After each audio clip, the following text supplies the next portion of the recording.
भला हुआ मेरी माला टूट गई, मैं राम भजन से छूटी। भला हुआ मेरी माला टूट गई, मैं राम भजन से छूटी। मेरे सिर से टली बला, भला हुआ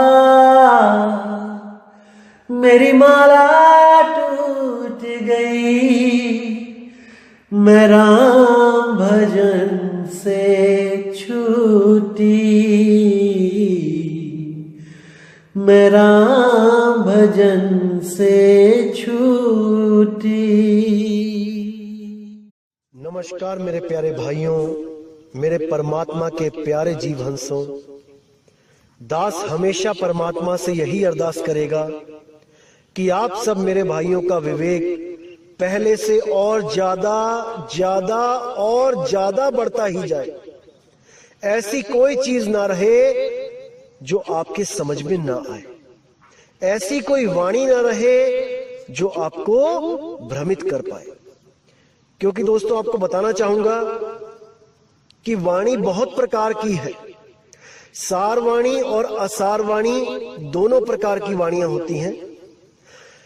लेकिन सतगुरु क्या कहते हैं कि हमने सार वाणी को ग्रहण कर लेना है और असार वाणी को त्याग देना है।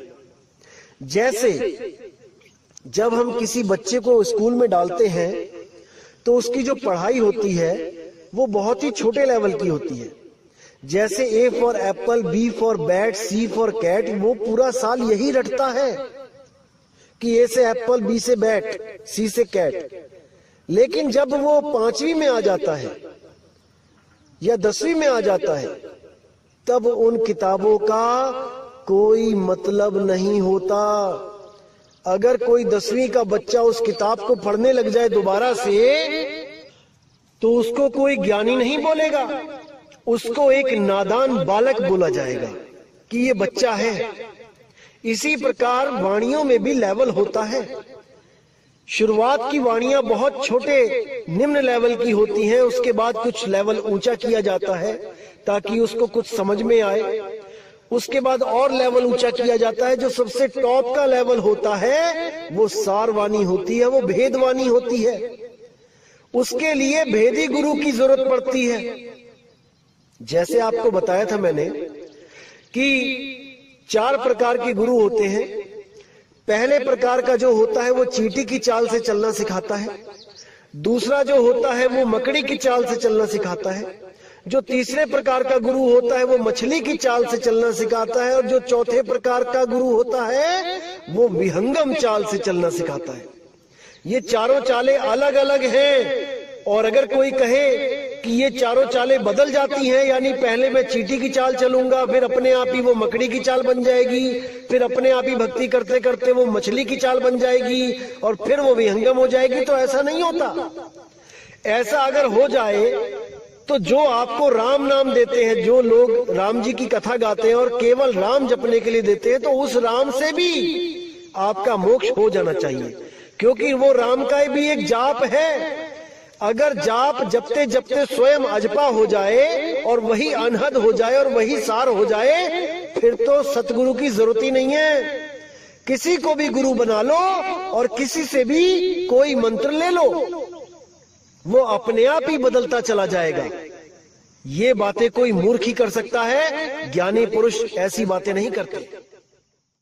तो मेरे भाइयों, आज जो हम वाणी लेंगे वो गरीबदास जी की वाणी लेंगे और एक वाणी नहीं लेंगे, कई वाणियां ली जाएंगी जिनके बीच बीच में अर्थ बताए जाएंगे, वो गूढ़ रहस्य बताए जाएंगे। जिसके लिए मैं हमेशा बोलता हूं कि मूर्खों को समझाने के लिए, कम अकल जीव को समझाने के लिए बंदी छोड़ को कई तरह की लीलाएं करनी पड़ती हैं। बहुत कुछ छल छिद्र करने पड़ते हैं, कि ये जीव समझ जाए। कई जगह उन्होंने लोकों का वर्णन किया कि सतलोक में ये मिलेगा, वो मिलेगा, अलख लोक में ये होगा, वो होगा। गरीबदास जी ने भी बहुत कुछ बोला कि वहां पर ऐसे ऐसे मिठाइयां होंगी, हंस होंगे, हंसिनी होंगी, वहां पे नगाड़े बजेंगे, चंवर करेंगे, सिंहासन लगा होगा परमात्मा का। बहुत कुछ बोला, लेकिन वो सार नहीं है। आज सार और असार वाणी का निर्णय करेंगे कि एक ही संत दो चीजें कैसे बोल सकता है, वो भी एक दूसरे के विपरीत। आज इसका निबेड़ा करेंगे ताकि आपके आंखों से जो भ्रम की पट्टी है, जो इन अधूरे गुरुओं ने और कसके टाइट करके बांध दी है, आज उसको खोल देंगे। तो सबसे पहले वाणी लेते हैं गरीबदास जी की। क्या कहते हैं साहिब? सतगुरु के लक्षण कहूं मधुरे बैन विनोद, चार वेद शास्त्रा कहे 18 बोध। अब ये जब वाणी गरीबदास जी महाराज ने लिखी तो उसका कोई कारण था।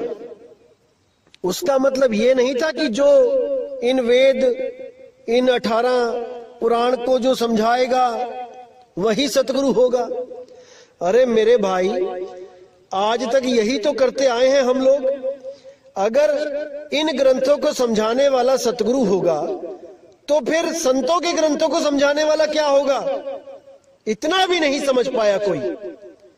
ये प्रथम क्लास की पढ़ाई है, पहली क्लास की, कि कम से कम जो कुछ भी नहीं करता है, जो मांस भक्षण करता है, शराब पीता है, तो कम से कम उस गुरु की शरण लग जा जो वेदों की कहानियां, जो पुराणों की कहानियां, श्री रामचंद्र जी की, श्री कृष्ण जी की कहानियां सुना के उसके मन में थोड़ा सा प्रेम पैदा करे कि भगवान भी कोई चीज है। ये इसलिए बोली गई है, इसलिए नहीं बोली गई है कि सतगुरु आके पुराण में बताएगा, खोल के, वेद खोल के बताएगा। बिल्कुल नहीं। कैसे नहीं, वो अब बताते हैं। तो गरीबदास जी क्या कहते हैं? पोथी तो थोथी भई थूक बिलोवे काही, चार वेद पंडित पढ़िया ओ अक्षर नहीं माही। ओह अक्षर नहीं अक्षर कलम लिखिया नहीं जाए, पूछे व्यास सुखदेव को कथा कहत है काहे। तो साहिब ने बिल्कुल क्लियर कर दिया कि जो ये वेद, पुराण, गीता, भागवत जो पढ़ पढ़ के जो आगे शिष्य बना रहे हैं उनके लिए बोल दिया कि पोथी तो थोथी भाई, कि इस पोथी में कुछ नहीं रखा भाई, थोथी है ये। थूक बिलोवे काही, कि जैसे दही को मथ के मक्खन मिलता है, लेकिन पानी को मथ के कुछ भी नहीं मिलता है। लेकिन इसको तो थूक बोल दिया साहिब ने। थूक बिलोवे काही, चार वेद पंडित पढ़िया ओ अक्षर नाही माही, कि चारों वेदों का ज्ञान रख लिया तुमने पढ़ पढ़ के। आजकल के गुरुओं का भी यही हाल है, वेदों को घोट लेते हैं, पुराणों को घोट लेते हैं, फिर उन्हीं में से मंत्र उठा के पकड़ा देते हैं। साहिब कहते हैं ओ अक्षर नाही माही, जिस अक्षर की कबीर साहब, गरीब साहब, सब संत बात कर रहे हैं, वो अक्षर इन वेद पुराणों में है ही नहीं। एक अक्षर की बात है केवल, वो एक अक्षर जिसको मिल जाए उसका बेड़ा पार हो जाए। अब साहिब कहते हैं ओ अक्षर नहीं अक्षरम कलम लिखिया नहीं जाए, पूछो व्यास सुखदेव को कथा कहत है काहे। कि वो नी अक्षर, वो एक ऐसा अक्षर जो नी अक्षर है, जो अक्षरों में नहीं आता, वो कलम लिखिया नहीं जाए, उसको कलम लिख ही नहीं सकती। अरे तुम कौन से ग्रंथ ढूंढ रहे हो, कौन से ग्रंथों में उस अक्षर को ढूंढ रहे हो? वो किसी ग्रंथ में नहीं लिखा है, वो लिखा ही नहीं जा सकता, क्योंकि साफ बोल दिया कलम लिखा नहीं जाए। कलम के द्वारा उस अक्षर को लिखा ही नहीं जा सकता किसी ग्रंथ में। अरे तुम क्या सोच रहे हो, क्या पढ़ रहे हो, क्या ढूंढ रहे हो ग्रंथों में? वो अक्षर ग्रंथों में नहीं है, जिसके लिए गरीबदास जी ने बोला 52 अक्षर लेख राम रंग होरी हो, वो आखर या में ना ही राम रंग होरी हो, रहे शेष का शेष राम रंग होरी हो, कागज कलम कलेश राम रंग होरी हो। कि ये कागज कलम कलेश है, ये अक्षर तुम्हें उलझाने के लिए बनाए गए हैं। अगर तुम इन अक्षरों का जाप करते हो, अगर इन अक्षरों को पढ़ के ज्ञान को समझते हो कि वो अनाम है, अकह है, अबोल है, अचल है, तो ये अक्षर तुम्हारे साथी हैं, ये तुम्हें दिशा दे सकते हैं। लेकिन अगर तुम वो अक्षर भी इसमें ढूंढते हो जो परमात्मा ने इन ग्रंथों से परे रखा है, तो तुमसे बड़ा मूर्ख कोई नहीं है भाई। परमात्मा ने साफ बोला है, 33 अरब ज्ञान हम भाखा, मूल ज्ञान को न्यारे राखा। वो मूल शब्द को, वो सार शब्द को न्यारा रखा है, हर ग्रंथ से न्यारा, क्योंकि वो लिखा ही नहीं जा सकता, उसको कोई लिख ही नहीं सकता, वो सार नाम ऐसा है। लेकिन इन अधूरे गुरुओं ने ऐसा जाल बुना कि सब उसमें उलझ गए, बुद्धि विवेक भ्रष्ट कर दी सबकी। लेकिन मेरे भाइयों, अब बिल्कुल चिंता ना करो, एक एक चीज को ऐसे खोल के समझा दिया जाएगा कि आने वाले अनंत युगों तक ये काल के दूत किसी को नहीं भरमा पाएंगे। ये मेरा वादा है आप लोगों से। लेकिन आपने भी पूरा विवेक लगाना है कि मैं कहना क्या चाहता हूं, तभी बात बनेगी मेरे भाई। अन्यथा मैं ऐसे ही बोल के एक दिन चला जाऊंगा और कुछ हाथ पल्ले नहीं लगेगा। इसीलिए बोल रहा हूं, पूर्ण विवेक जगा लो अपना। एक भी ऐसी चीज ना रहे जो आपको भ्रमित करे, दिल में शंका उत्पन्न करे, ऐसी कोई चीज ना रहे। तो गरीबदास जी कहते हैं, ओ अक्षर नी अक्षरम, कलम लिखिया नहीं जाए, पूछी व्यास सुखदेव को, कथा कहत है काय। कि क्यों तुम ये कथाएं कह कह के जीव को उलझा रहे हो? वो अक्षर इन कथाओं में नहीं मिलेगा, ना ही इन कथाओं को सुन के किसी का मोक्ष होगा, क्योंकि मुक्ति केवल और केवल शब्द से मिलती है मेरे भाई। और शब्द ही मुक्ति का दाता है, शब्द ही गुरु है, कोई देह गुरु नहीं है। देह गुरु तो केवल शब्द का भेद बताने के लिए संसार में आता है, उसके बाद वो शब्द का भेद बता के चला जाता है। और जो शब्द का भेद आपको दिया जाता है, असल में वही शब्द गुरु है, जो आपकी सुरती की संभाल करेगा, जो आपकी सुरती को इस 3 लोक से पार करेगा। उसी शब्द को ध्याना है मेरे भाई, उसी शब्द को ध्याना है, जिसके लिए गरीबदास जी ने बोला, सुरग नरक नहीं मृत्यु है, नहीं लोक बंधान, गरीबदास जिंदा कहे, शब्द सत्य प्रमाण। देखो यहां कितना क्लियर कर दिया। अगर आप विवेकी होगे, एक पल में समझ जाओगे कि यहां क्या बताया जा रहा है। सुरग नरक नहीं मृत्यु है, यानी जो ज्ञानी जीव होते हैं उनके लिए स्वर्ग नरक मृत्यु ये कुछ नहीं होता, कुछ भी नहीं होता। वो कभी मरते नहीं हैं, वो अमर होते हैं। ये दुनिया का भ्रम है कि कोई मर रहा है या कोई पैदा हो रहा है। आत्मदेव कभी मरता और पैदा नहीं होता, वो हमेशा हमेशा अचल है। अगर उस आत्मदेव को आपने अपने स्वरूप को प्राप्त कर लिया तो आप भी जन्म मरण से, स्वर्ग नरक से न्यारे हो जाते हो। तो यहां बिल्कुल क्लियर कर दिया, स्वर्ग नरक नहीं मृत्यु है, नहीं लोक बंधन, किसी लोक का बंधन नहीं है मुझे कि मैं सतलोक जाऊंगा, कि अलख लोक जाऊंगा, कि स्वर्ग जाऊंगा, कि ब्रह्म लोक जाऊंगा, कि पाताल लोक जाऊंगा। अब मैं किसी लोक में नहीं जाऊंगा, अब मैं शब्द में रहूंगा। आगे क्या कहते हैं, गरीब दास जिंदा कहे, शब्द सत्य प्रमाण, कि वो शब्द सत्य है, ये प्रमाण दे रहा हूं मैं आपको। जिस शब्द में आपने सुरती को धरना है, अरे सुरत समाए शब्द में, वाह को काल ना खाए। किस शब्द को? शब्दे शब्द रहेगा भाई, दूनी सृष्टि सब परलो जाई।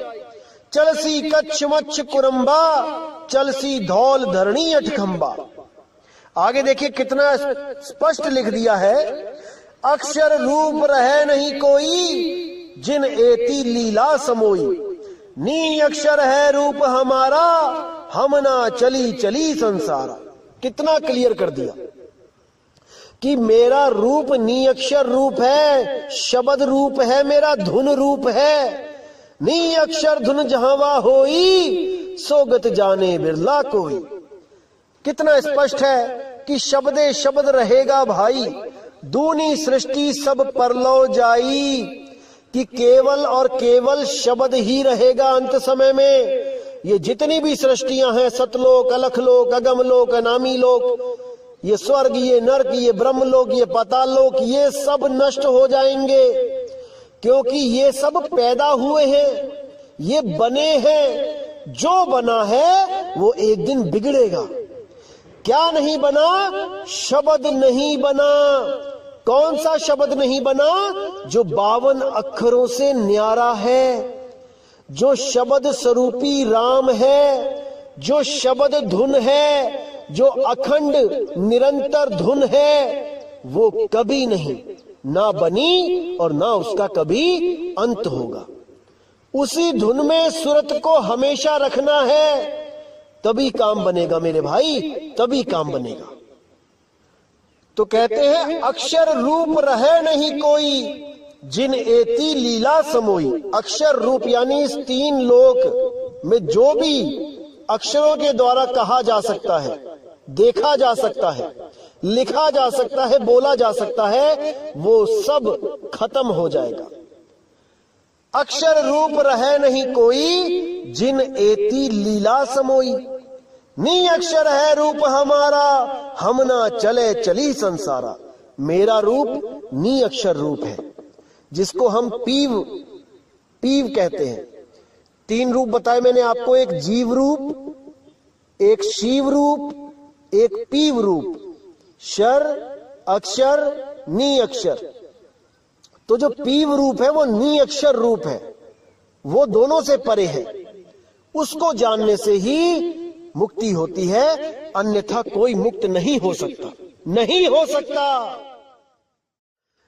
अब जैसे आप लोगों ने भी वाणी सुनी होगी गरीबदास जी की, खंभ पार कर आए सतगुरु खंभ पार कर आए, मात पिता कुल कौन तास के, ना किने जननी जाए। कोटि कला कल धूत पुरुष की, गाजत है राम राये। प्रथम तो बैराह भय है, अक्षव ठुकराए। दाने दरमली चूरन कीने, पारस पृथ्वी ले आए। हिरणा कुश नख उदर विदारे, कोपे बहुत रिसाए। तो देखिए यहां पर उन्होंने साफ कह दिया कि खंभ फाड़ के आए सतगुरु, खंभ फाड़ के आए, कि वो कबीर साहब ही खंभा फाड़ के आए। इसी तरह और भी लिखा कि द्रौपदी की लाज कबीर साहब ने बचाई, और भी बहुत कुछ लिखा। लेकिन ये सब लिखने का कुछ उद्देश्य था भाई, ये सारवाणी नहीं है। अगर आप ये मान के बैठ जाओ कि खंभा फाड़ के जो निकला वो कबीर ही था, तो कहां से सिद्ध करोगे कि कबीर साहब दया का सागर है? फिर तो वो किसी का पेट भी फाड़ सकता है। हजारों जीवों को मारा वहां है नरसिंह अवतार ने, फिर तो कबीर साहब जीवों को मार भी सकता है। अरे जब 52 बार मारा गया तब तो उन्होंने पलट के कभी वार किया नहीं। वहां पर कैसे किसी जीव को मार सकते हैं सतगुरु बंदी छोड़? इतनी भी बुद्धि नहीं लगा पाए, इतना भी विवेक नहीं जगा पाए, और इन अधूरे गुरुओं के कहने मात्र से उस खंबे को फाड़ने वाला जो काल का अवतार था उसको सतगुरु कबीर साहब घोषित कर दिया। हैरानी होती है मुझे कि उन गुरुओं को यही नहीं समझ में आया कि सारवाणी और असारवाणी क्या होती है। सारवाणी अलग होती है भाई, उसमें से सार निकालना पड़ता है, और असारवाणी होती है नादान शिष्यों के लिए, जैसे धर्मदास जी के लिए लोक बताए कि सतलोक में ऐसा होगा वैसा होगा, ताकि धर्मदास जी का मन बैकुंठ लोक से छूट जाए, ब्रह्मलोक जाने से मना कर दे। इसीलिए साहिब ने बोला, ना कहीं आना ना कहीं जाना, आपे में आप समाना, शब्द में शब्द समाना। इसीलिए बोला। तो क्या कहते हैं अगली वाणी में देखिए गरीबदास जी, तब आपको समझ में आएगा कि सारवानी और असारवानी क्या होती है। आइए देखते हैं। तो अपने ही ग्रंथ साहब में पेज नंबर 797 पर साफ लिखा है, साधो अविगत रूप अपारा हो, आसन असतल नहीं तास के, है माही पर न्यारा हो।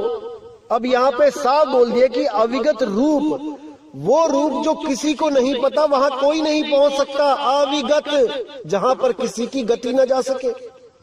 अविगत रूप अपारा हो, आसन असतल नहीं तास के, वहां कोई आसन नहीं लगा भाई।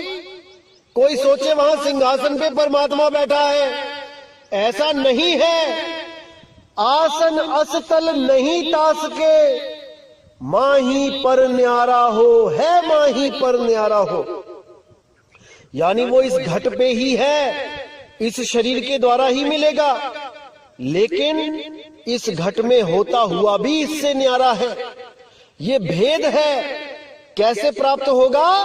केवल और केवल भेदी सतगुरु से प्राप्त होगा कि वो कैसे घट में होता हुआ भी घट से न्यारा है। ये तभी पता लगेगा भाई जब किसी भेदी गुरु की शरण में जाओगे। अब आगे साफ लिखा है, नरसिंह रूप धरे नहीं सतगुरु, नहीं बावन अवतारा हो, हिरण्याकुश के उदर बिदारे, यहो माया विस्तारा हो। कि नरसिंह रूप का जो लोगों ने बोल दिया कि कबीर साहब का रूप था, वो नहीं था। नरसिंह रूप धरे नहीं सतगुरु। समझ जाओ इस बात को मेरे भाई, समझ जाओ। जो अभी भी नहीं समझेगा वो कभी नहीं समझेगा, क्योंकि मेरे भाई समझने के लिए बात है जरासी, नहीं तो 84। तो साहिब ने साफ लिख दिया, नरसिंह रूप धरे नहीं सतगुरु, नहीं बावन अवतारा हो, हिरण्याकुश के उदर बिदारे, यहो माया विस्तारा हो। ये माया का विस्तार है, ये कबीर साहब का रूप नहीं है जो खंबा फाड़ के बाहर आ गए और लाखों जीवों को मार दिया। ये सब माया का परपंच है, माया का खेल है। तो आइए देखें कि इस वाणी से, ये गरीबदास जी जो शिष्य है कबीर साहब के, इस वाणी से गुरु जी की वाणी मैच खाती है कि नहीं। आइए देखते हैं। उससे भी पहले हम कबीर साहब की वो वाणी देखेंगे जो छोटे बच्चों को समझाने के लिए उन्होंने बोली है, यानी जो भक्ति से जिनका लेना देना नहीं है उनको कुछ समझाने के लिए बोली है, जिसको हम जगतवाणी कह देते हैं। भगतवाणी नहीं है ये जगतवाणी है। तो क्या कहती है वाणी? गुरु ग्रंथ साहब अंग नंबर 1194 1194 पे, प्रभथम्ब ते निकसे कै बिसथारी, हर नाखस छेदियो नख बिदार, ओ परम पुरख देवादि देव, भगत हेत नरसिंह पेव, कहे कबीर को लखे न पार, प्रहलाद उघारे अनेक बार। अब इस वाणी को दिखा के भी कई लोग सिद्ध करते हैं कि देखो गरीबदास जी भी कह रहे हैं कि खंभ फाड़ के सतगुरु बाहर आए, और कबीर साहब भी कह रहे हैं कि वो देवादि देव परम पुरुष वही रूप धारण करके आया। नहीं मेरे भाई, इसी को समझना है। भगतवाणी और जगतवाणी में बहुत फर्क होता है। जब तक आप भगतवाणी यानी कि असार के साथ जुड़े रहोगे, आप सार को प्राप्त नहीं कर सकते। इसी तरह हर वाणी का अलग मतलब निकलता है जब आप किसी भेदी सतगुरु के पास जाते हो। अब इस वाणी से सिद्ध हो जाता है कि गरीबदास जी ने जो बोला था कि खंभ फाड़ के बाहर निकले सतगुरु, वो सही है। लेकिन अब अगली वाणी आप देखिए बीजक में से, तब आपको समझ में आएगा कि सत्य क्या है, असत्य क्या है। तो आइए देखें बीजक की वाणी क्या लिखा है। संतों आवे जावे सो माया, साफ कर दिया साहिब ने कि जो आए और जाए वो माया है। संतो आवे जावे सो माया, है प्रतिवाल काल नहीं वाके, ना कहूं गया ना आया। जो परमात्मा है असली वो कहीं आता जाता नहीं है, वो अचल है, अबोल है, अडोल है, अकह है, अनाम है। का मकसूद मच्छ कछ होना, संखा सुर न संहारा। है दयाल द्रोह नहीं वाके, कहूं कौन को मारा। कि वो तो दयाल है, वो किसको मारेगा। और जो ये सोचता है कि वो किसी को आके मारता है तो उससे बड़ा मूर्ख कोई नहीं। वो किसी को नहीं मारता भाई। तो आगे साफ कह दिया, ये सब काम साहिब के नहीं, झूठ कहे संसारा। खंब फार जो बाहर होई, ते ही पतीजे सब कोई। हिरण्या कुस नख उदर बिदारे, सो करता नहीं होई। बावने रूप बलि को जाचे, जो जाचे सो माया। बिना विवेक सकल जग भर में, माया जग भर माया। बिल्कुल साफ कर दिया साहिब ने कि जिसके पास विवेक नहीं है वो इस जग में भरमता ही रहता है।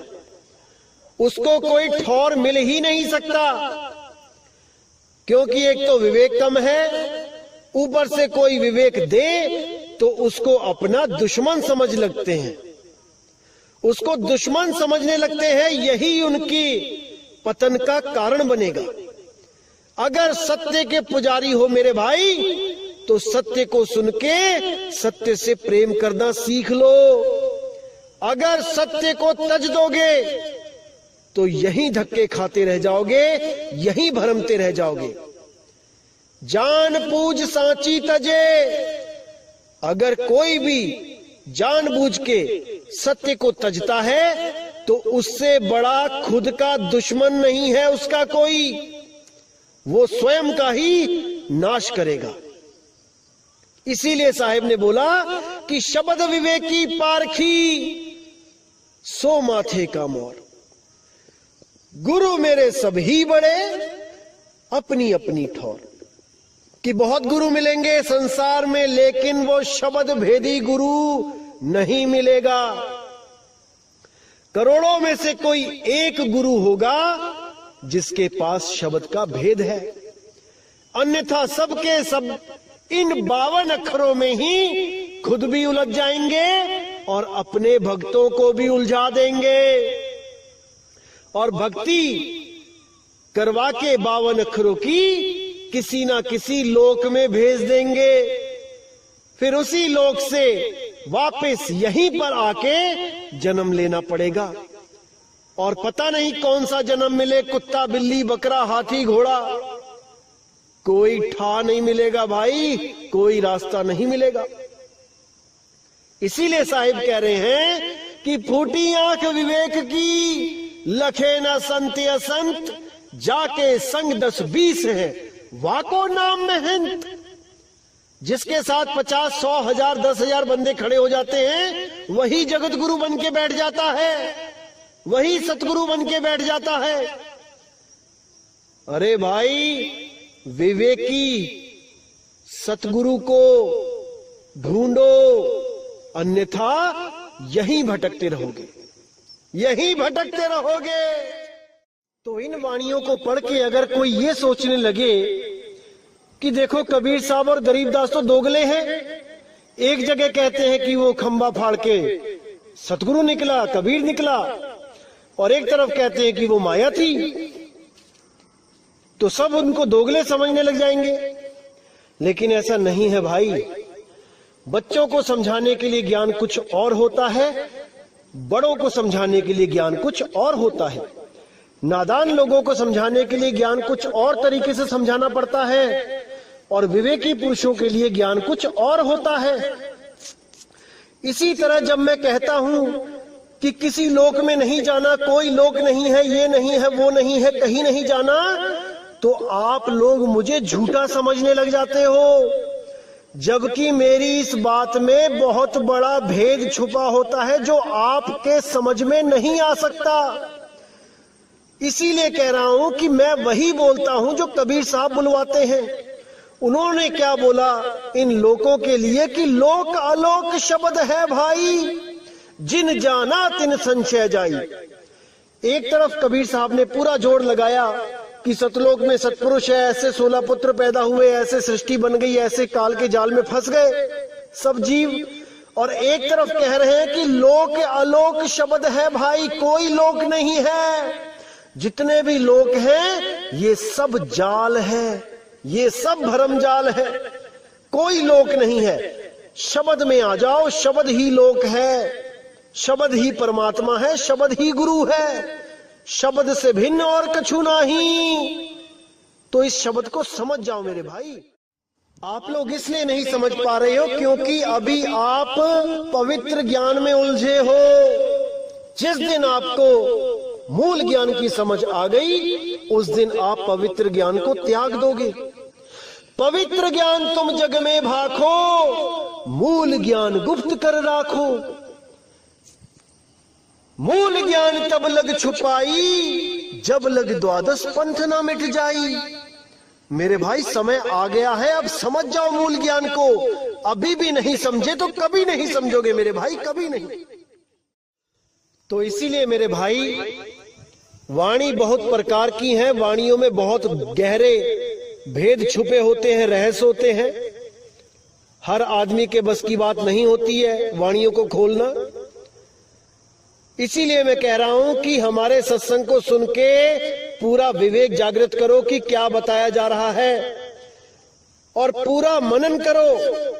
अपने आप से सवाल पूछो कि जो मैंने कुछ बोला है वो सत्य बोला है कि असत्य बोला है। मेरे भाई जवाब आपके अंदर से आएगा, किसी को पूछने की जरूरत नहीं पड़ेगी कि मैं क्या बोल रहा हूं। एक एक चीज अंदर से आएगी। और जिस दिन आप मेरी बातों को समझने लग गए, याद रखना मेरे भाई, उस दिन मैं नहीं कोई और समझा गया आपको। क्योंकि इस दास के बस की बात नहीं है कि किसी को समझा सके, क्योंकि 10 साल मैंने पूरी कोशिश करके देख ली थी समझाने की, पर नहीं समझा पाया। तो अगर कोई आपको समझा गया तो वो कोई और होगा मेरे भाई, वो बंदी छोड़ कबीर होगा। वही आपके विवेक को बढ़ा सकता है। इस दास में इतनी समर्थता नहीं कि किसी का विवेक बढ़ा सके। और जब बंदी छोड़ समझाना शुरू करेंगे मेरे भाई तो सपने तक में ये सत्संग चलेंगे, सपनों में भी आपको ये सत्संग प्राप्त होगा। इसको अनुभव करके देख लेना। याद रखना मेरे भाई, सपने में भी सत्संग चलेंगे। और जिस दिन सपने में सत्संग चलने लग गए उस दिन समझ लेना कि आपका आत्म कल्याण अब दूर नहीं है। अब बंदी छोड़ की नजर हो गई है आप पे, उसकी दया हो गई है आप पे। तो दोस्तों, आप लोग भी सोचोगे कि आखिर कबीर साहिब को, गरीबदास साहिब को ये सब करने की जरूरत क्यों पड़ी? क्यों अपनी ही वाणियों में अपनी ही वाणियों को काट के अधूरा साबित कर दिया? मेरे भाई, आप लोग की सोच वहां तक नहीं पहुंच सकती, क्योंकि उनको पता था कि गरीबदास जी के पंथ में एक से एक काल के दूत आएंगे और जीवों को भरमाएंगे। तो अपने जीवों के उद्धार के कारण उनको ये लीला करनी पड़ी। अपने ही ग्रंथ में 2 तरह का ज्ञान रखना पड़ा, क्योंकि उनको पता था काल के दूत सार को नहीं जान पाएंगे, वो असार को ही पकड़ेंगे। क्योंकि सार कोई मंत्र नहीं है, भेद है, और बिना भेदी गुरु के वो प्राप्त नहीं हो सकता। ये काल के दूत ग्रंथ पढ़ पढ़ के गुरु बन जाएंगे, मंत्रों को खोज खोज के लेके आएंगे, नया से नया मंत्र, लेकिन उस भेद को नहीं प्राप्त कर पाएंगे जो स्वयं कबीर साहब आके देते हैं। इसीलिए कबीर साहिब को, गरीबदास जी को ये वाणियां लिखनी पड़ी। लेकिन साहिब ने निर्णय किया है कि सतगुरु ऐसा चाहिए जैसा सूप सुहाए, सार सार तो गही रहे थोथा दे उड़ाए। इन वाणियों में से भी सार को निकाल के और थोथे को जो उड़ा देगा वही बंदी छोड़ है, वही सतगुरु है। और दोस्तों, जहां पे भी मैंने बोला है कि ये असार वाणी है, असल में वो असार वाणी कहने को है, उसको हम जगत वाणी बोल सकते हैं, उसको हम पवित्र ज्ञान बोल सकते हैं। बंदी छोड़ तो कभी असार बोलते ही नहीं। अगर कहीं पे उन्होंने जगत वाणी को लिखा है, जगत वाणी को बोला है, तो वो हम लोगों के भले के कारण, नहीं तो उनको जरूरत ही नहीं थी। केवल और केवल कालदूतों से उस मूल ज्ञान को छुपा के पवित्र ज्ञान को उजागर करने का मकसद ही यही था कि ये मूल ज्ञान इनके हाथ ना लगे। भले इनके पास भेद ना हो, अगर ये लोग आत्मा की बातें करने लग जाते तो वो मूल ज्ञान के जैसे ही हो जाती। भले उनके पास मूल ज्ञान ना होता, लेकिन वैसी बातें करके वो जीवों को भ्रमित कर देते। जीवों को लगता हमारे गुरु भी यही बात करते हैं जो ये मदन साहिब के पंथ वाले बात करते हैं, हमारे गुरु भी यही बोलते हैं कि आत्मा को प्राप्त करना है। तब कोई डिफरेंशिएट नहीं कर पाता, अलग अलग नहीं कर पाता ज्ञान को। इसलिए कबीर साहब ने पहले इन 12 पंथों के ज्ञान को उजागर होने दिया और सबसे आखिर में मदन साहिब को उजागर किया, सबसे अंत में, ताकि कोई भी अपने ज्ञान को बदल ना पाए। ये सब अपनी अपनी पोथियां भर लें, अपने अपने ग्रंथ भर लें, अज्ञान लिख लिख के अपना, और जब मदन साहिब का ज्ञान प्रकट होगा तब कोई भी अपने ज्ञान को बदल ना पाए। इसलिए सबसे आखिर में मदन साहिब को प्रकट किया गया, उनके ज्ञान को प्रकट किया गया, उनके विवेक को प्रकट किया गया। इसी तरह दोस्तों, मेरे भाइयों, संतों की वाणी में बहुत गहरे राज होते हैं। हमें भेदी सतगुरु के पास जाके उन वाणियों का खुलासा करवाना चाहिए, तभी बात बनेगी। तो केवल वाणियों के आधार पे भक्ति नहीं शुरू कर देनी चाहिए कि कहीं पे लिखा है ओ हम सो हम जपो रंग होरी हो, तो वहां ओम सोम जपने लग गए। अरे ये भी लिखा है ओ हम सो हम वाद विवादा, ओ हम सो हम में थे ध्रुव प्रहलादा, ये भी लिखा है। बहुत कुछ लिखा है मेरे भाई, लेकिन हमें सार को पकड़ना है, उस सार शब्द को पकड़ना है। अगर सार को नहीं पकड़ पाए तो ये जन्म बर्बाद समझो मेरे भाई। तो इसी के साथ दोस्तों मुझे विदा करें, और अगला सत्संग लेके मैं बहुत जल्दी आऊंगा। जय गुरु बंदी छोड़ बैराग साहिब, जय गुरु बंदी छोड़ साधु शरण साहिब, जय गुरु बंदी छोड़ बाबा मदन साहिब, जय जय गुरु बंदी छोड़ सतगुरु सत्य कबीर साहिब की सदा ही जय हो, सदा ही जय हो मेरे मालिक की साहिब बंदगी सतनाम।